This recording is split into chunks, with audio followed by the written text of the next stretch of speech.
নমস্কার বন্ধুরা, আমি ডক্টর প্রিয়ম মুখার্জি। আমি কনসালটেন্ট কার্ডিওলজিস্ট। আমি ফর্টিস হসপিটালে সাথে যুক্ত আছি। সো আজকে আমরা যেটা নিয়ে আলোচনা করব, যে বহু লোকে আমাকে প্রশ্ন করে যে ব্লকেজ মানে কি অ্যাঞ্জিওগ্রাম, অ্যাঞ্জিওপ্লাস্টি, আবার কোনো পেশেন্টের ব্লকেজ হচ্ছে তাদের পেসমেকার লাগছে, তো দুটোর মধ্যে পার্থক্যটা কি? এটা একটা খুব কমন প্রশ্ন।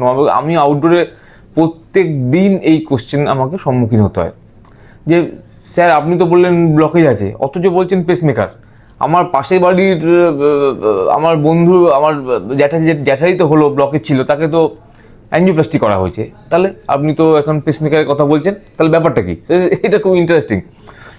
এটা বেসিক্যালি হার্টের দুটো সিস্টেম আছে, সেটা বুঝতে হবে। একটা সিস্টেম হলো হার্টের, যেটা আমরা বলি রক্ত ধমনী, মানে যেটাতে হার্টের শিরাগুলো চলছে, যেগুলোকে বলি মেজর করোনারি আর্টারি, তার মধ্যে দিয়ে রক্ত হার্টের মাসেলগুলোতে পৌঁছে যাচ্ছে। সো এইগুলোতে মধ্যে যদি ব্লকেজ হয়, যদি এগুলোর মধ্যে ব্লকেজ হয়, তখন কিন্তু আমাদের এই অ্যাঞ্জিওগ্রাম বা অ্যাঞ্জিওপ্লাস্টির প্রশ্নটা আসে। সুতরাং ধমনীর মধ্যে যদি ব্লকেজ হয় এবং তার সিমটমটা হলো ইস্কিমিয়া, তারপরে বুকে ব্যথা, তার মেন সিমটমটা। আর একটা সিস্টেম হলো হার্ট একটা অটোনমাস অর্গান, তার মানে হার্টকে কিন্তু এই যে ধরুন মিনিটে 60 বার বা 70 বার যে হার্ট পাম্পিং করছে, দের ইজ এ সিগন্যাল। সেই সিগন্যালটা কিন্তু হার্টে নিজে থেকে জেনারেট করছে এবং সেখান থেকে নির্দিষ্ট কতগুলো ওয়্যারিংয়ের মাধ্যমে এটা কিন্তু পুরো হার্টের মধ্যে ছড়িয়ে পড়ে। সো এটাকে বলা হয় ইলেকট্রিক্যাল সিস্টেম। তাহলে হার্টের কিন্তু এই ইলেকট্রিক্যাল সিস্টেমও আছে, ঠিক যেমন আমার আপনার বাড়ির ইলেকট্রিক্যাল ওয়্যারিং। একটা জায়গা থেকে কারেন্টটা আসছে, সেই কারেন্টটা কিন্তু তারগুলো দিয়ে দূরের একটা ঘরের মধ্যে চলে যাচ্ছে।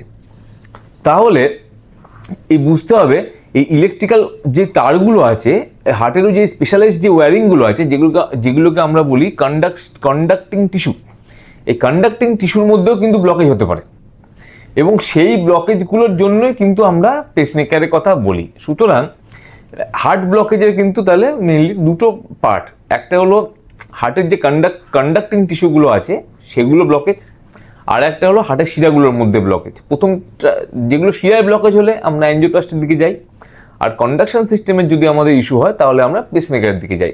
সিমটমগুলো কিন্তু একদম আলাদা। যদি শিরার মধ্যে ব্লক হয় বুকে ব্যথা, আমি আগেই বলেছি।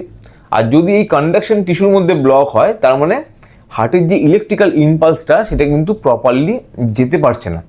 যদি ইলেকট্রিক্যাল ইম্পালস প্রপারলি না যেতে পারে তাহলে হার্ট পাম্প করবে না।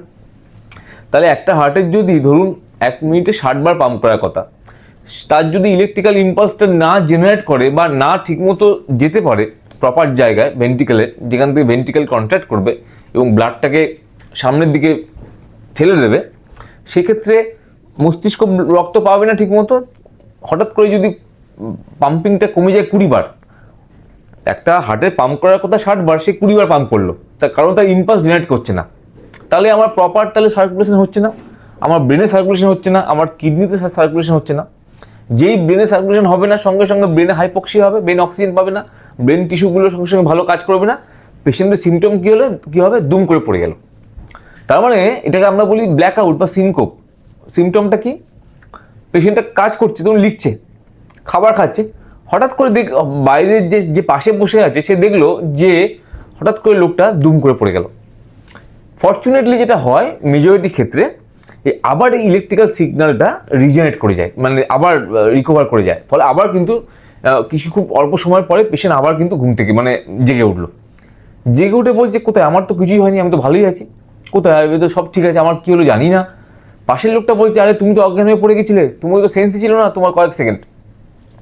এই সিমটমটা হলো সিনকোপ। এবং এই সিমটমগুলো যদি থাকে, তার মানে বুঝতে হবে যে ইলেকট্রিক্যাল এই সিস্টেমটা ডিজিজড, মানে এই ইলেকট্রিক্যাল সিস্টেমের মধ্যে কিন্তু প্রবলেম শুরু হয়ে গেছে এবং সেগুলোতে কিন্তু পেসমেকার লাগতে পারে। কিভাবে আমরা এগুলো কনফার্ম করি? ইসিজিতে দেখবেন বিভিন্ন টার্মিনোলজি আছে। Bundle branch block, right bundle branch block, left bundle branch block, bifascicular block. Normal কিন্তু পপুলেশনও এরম ইসিজি থাকতে পারে, যাদের কোনো সিমটম নেই, তাদের কোনো চিন্তা করার কোনো কারণ নেই, কারণ সিমটম যদি না হয় এগুলো কোনো ইস্যু নয়। কিন্তু যা সিমটম হচ্ছে তখনই কিন্তু ভাবতে হবে। আমরা কিভাবে কনফার্ম করি? আমরা হল্টার করি, 24 ঘন্টা হল্টার, কখনো 48 আওয়ার্সে হল্টার, কখনো 7 দিনে আমাদের হলটার মনিটরিংয়ের মেশিন আছে, ছোটো ছোটো মেশিন পাওয়া যায়, ওগুলোকে আমরা বলি লুপ রেকর্ডার বা রিদিম মনিটরিং, সেগুলো আমরা দেখি। তারপরে আমরা যেটা অনেক সময় করি ইনভেসিভ যে ইলেকট্রোফিজিওলজিক্যাল স্টাডি, সেইভাবে আমরা কন্ডাকশন টিস্যুগুলোর আমরা দেখি যে ওটা হেলদি কি হেলদি নয়, সেইভাবে কিন্তু আমরা পেসমেকার লাগবে কি লাগবে না সেদিকে আমরা যাই। সুতরাং এটা হলো একটা একদম সেপারেট ব্যাপার। সুতরাং এই হার্ট ব্লক যেখানে আমার পেসমেকার লাগছে, তার সঙ্গে যে ব্লকেজের জন্য আমরা অ্যাঞ্জিওগ্রাম বা অ্যাঞ্জিওপ্লাস্টি করছি, সেগুলো কিন্তু সম্পূর্ণ আলাদা। ওকে, এইটুকু। নমস্কার।